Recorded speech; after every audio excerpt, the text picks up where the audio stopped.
Hello and welcome to Sport This Morning. I'm Cecilia Amogbe. It's great to have you join us again. I'm Tayo Salam. Let's start with the UEFA Champions League. Tonight is another blockbuster talking about the UEFA Champions League. Jose Mourinho will be fancying himself on how they can take on Sevilla. And of course, you have other big games coming up tonight. Yeah, before the UEFA Champions League, I know you're very excited. I mean, that's arguably the biggest football tournament in the world. Let's talk about the Nigerian teams in the CAF Champions League.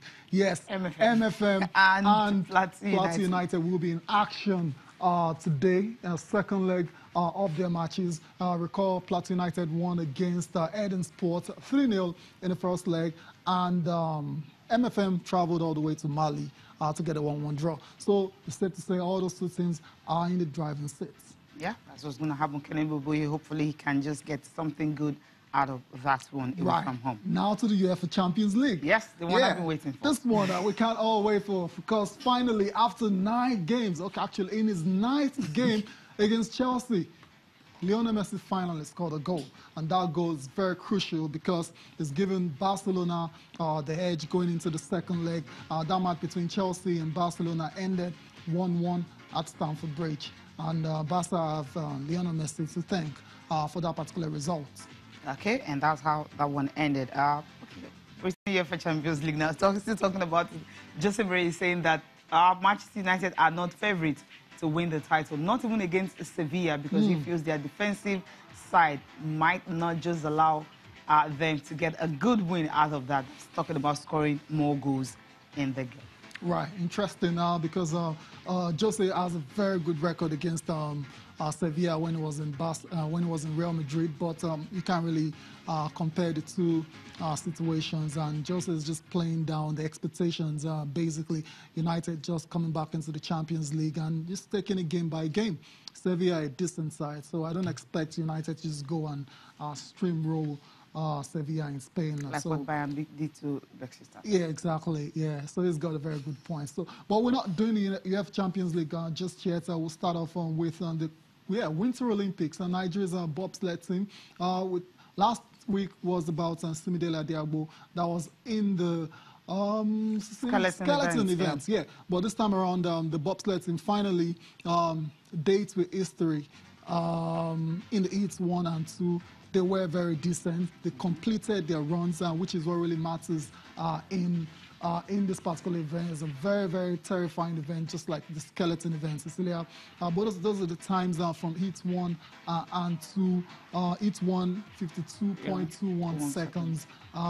Placed 20th in that one, and E2 52.55 seconds. Cecilia, these are really decent times, and like I said, the fact that they were able to complete their races, I mean, without crashing out. I mean, you can easily crash in this kind of sliding events. For them to complete it, for me, I believe they have done well. Yeah, I mean, they finished 20th, understandably so. Yeah. First appearance, when did they take up the sport to start with? So they took up the sport very late. Right. You know, former athletes, I mean, talking about sprints and all that. On the tracks. Going on the track. From the tracks, going to the ice. So we know how difficult the transition can really be. The heat, the ice final one today. And of course, hopefully they can get, a decent result. But the good thing is the fact that they were able to, finish and get in their personal best at Pyeongchang. That's what is really important. So the history finally be made, making an appearance alone, not crashing, having a decent performance, a decent run, and finishing 20th. So I think, well, it's a good one. So absolutely good one, good one. I don't think anyone went into this Winter Olympics expecting them to, end up on the podium. The girls going into it, okay, we're going to give it our best. That's how sportsmen talk. They go into competitions to put in their best performance. Yeah, but it doesn't always turn out that way all the time. So still very laudable performance by Team Nigeria. Action, they'll continue Heats 3 and 4 today at the Olympic Sliding Center in Pyeongchang. We wish them all the best in those particular events. Let's move on quickly now. Let's talk about golf. And Tiger Woods is in the news. Not because he's close to winning any major title. A couple of days ago, he missed the Genesis Open cut, and it looks like people are starting to lower their expectations now. The ones that had high expectations of Tiger Woods are starting to lower it. But we're not talking about Tiger Woods on the PGA Tour. We're talking about the Ryder Cup. Ryder Cup, He's been named the vice captain for Team USA by the captain himself, Jim Furyk. And he'll be partnering with Steve Stricker. Okay. So when you have these two people coming up, I think it's just because of their status as legend of the game. And that's what it is. That's what it is. Yeah. So I think it's a good one for Tiger Woods. Returning, now being good on course, because it's going to take him a while to actually gel into those crop of very good players right now you have on the golf PGA Tour. Absolutely, you're spot on, Cecilia. Right now, Tiger Woods should just focus on his non-playing role with the Ryder Cup team. I said it a couple of days ago as well, that he's actually, hoping to get to play in one of these Ryder Cups in subsequent times. But right now, he has to focus on his return to the game, as well as his role as a vice captain for Team USA at the Ryder Cup in 2018. Just remember, he hasn't played at the Ryder Cup since 2012. After that Medina incident, it's a long way from returning to the top. That's just the fact, right? We have to, deal with it. We have to accept it right now, and not just put him under too much pressure. I know he's a professional himself, so he knows how to handle these kind of situations. And Cecilia, interestingly, the next PGA Tour event is the Under Classic, and the odds for Tiger Woods winning 60-1. Huge odds. So that's 60 to 1. Usually that's what you get for, players that don't have a chance of winning. That's massive. So he doesn't really have a chance of winning. That's what it is. So, but you can put your money on Tiger. Who knows? Just put your #1 on Tiger to win 60 naira. Can you imagine? #1 on Tiger to win 60. Go ahead if you have if you have #1 to lose. Okay, that's it for Tiger Woods. Cecilia, let's come back home and talk about the ITEL NFF Awards. Still, reactions still coming in. And for obvious reasons. I mean, I've never seen that kind of gathering before in Nigerian football. I can't remember the last time that happened. Having all those people, especially the Nigerian legends, all those guys that made Nigeria proud in the past on the international scene. They were all around, and interesting to see them together. Right. Interesting, really, because when you see Peter Rufai, you see Daniel Amokachi, you haven't seen in a long time. Then you see Jejo Kocha. Then you see Ida Peter Side. Okay, it wasn't sunrise this morning. Yeah. But it was there as well, too. It was there as well. Then you see Ike Shiromu. The list is endless. Austin Eguavoin and all that. When you see these big stars, you understand that, yes, I mean, NFF has really done something really wonderful. And that's the reason they were really happy about it, because they felt what they're doing right now, it's something that's been long overdue. Right. They always want to be present. They always want to be recognized. I think Gianni Infantino started it when he came on board as FIFA president. He said something that I always remember. He said, if not for these players, we won't be here. So they are the legends. They are the ones that we should, more like worship, in the sense that they're the reason. And that's why when he was making his speech at that awards, it said something about, I mean, we know we have the governors here, we have the senators here, we have everyone's sponsor, but we know who the real legends are. Right. And these are the real legends, When he speaks like that, I think Avanju Pinnick is trying to take a cue, from what Gianni Infantino is doing, concerning, just knowing that these past footballers are the reason why we have most of these organizations. Absolutely. Yeah, let's take a listen to some of these stars, happy that NFF had to come up with something like this. It was very interesting, being the first edition, and I mean, to bring everybody together, like some of the S players, and some S before when we were there. Seeing each other now, it's encouraging, and I hope they will continue and then bring the face of the guys to the world to see. We can see our ex-players that we haven't seen for a very long period of time, so it's wonderful. Us talking about old days, trying to catch up, asking about families, what are you doing, and all that stuff. So it's good, but it's way overdue, though. This thing that could have happened a very long time, but let's give them the props.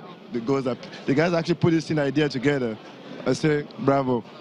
Very, very interesting. I think it's long overdue. this administration have done well coming up with this kind of innovation.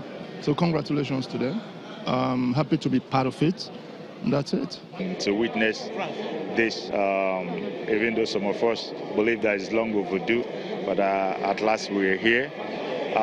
Hopefully we'll keep it up. You know, of course they need a lot of sponsors to be able to put this together, and hopefully this will open the door for more corporates, you know, to support this great initiative.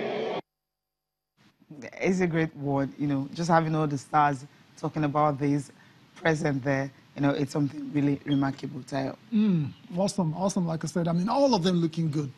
That's what makes me happy the most, and the fact that they're all there looking healthy. I mean, JJ looks like he can still put on his boots and do a decent job in Nigeria's midfield. Obviously, that's not going to happen because he's getting on the beats now. But it's awesome. It's good to see all those guys, and we're hoping that all the guys coming up now, they will be inspired by this kind of event, and the likes of Mikel, Ndidi, Iheanacho, all the young stars, it will be as well. So they'll be inspired, knowing fully well that it's going to get to a stage where their country will recognize them, you know, in this kind of awards. And so talking about guys that are coming up and the ones that are still very active, Rashida Ajibade was there as well too. Young Player of the Year, Coach of the Year, Kennedy Boboye as well too.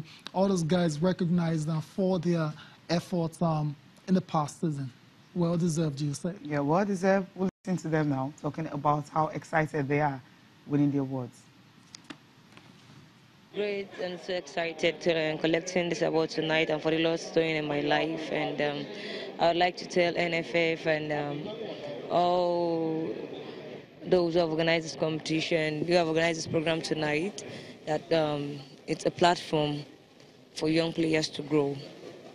It's a platform that's giving other players challenges that I can do better and I can be known in the world and I can be known in my country.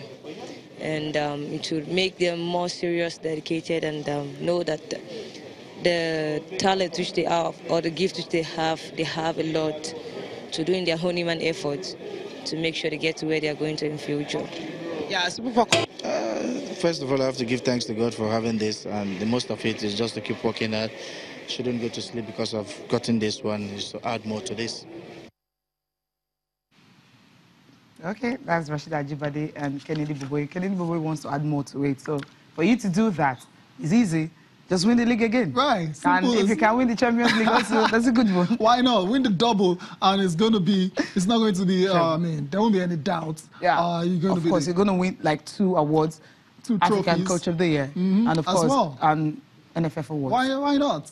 Right, it's talking about still on to Kennedy Boboye, right? And yeah, Plateau United will return to action in the CAF Champions League today against Eden Sport. First leg ended 3-0, so it's a very comfortable lead they're taking away from Oman. But for whatever reason, and like every coach that knows his honors should do, he's warning against complacency because anything can happen. 3-goal leads can be overturned. We've seen it happen before. So he's just telling his players, guys, have to be, you know, focused. Don't get too confident, and you know, let's try and make it to the next round. He's also been speaking on the Nigerian Professional Football League, and he admits that they are playing catch-up.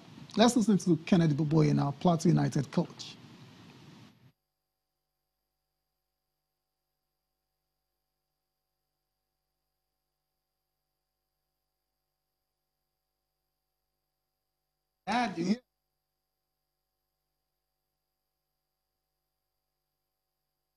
Stadium Cup have approved it. Then we also have the one Plateau United going away from. We'll go for a break now. We'll come back. We'll listen to Kennedy Boboye.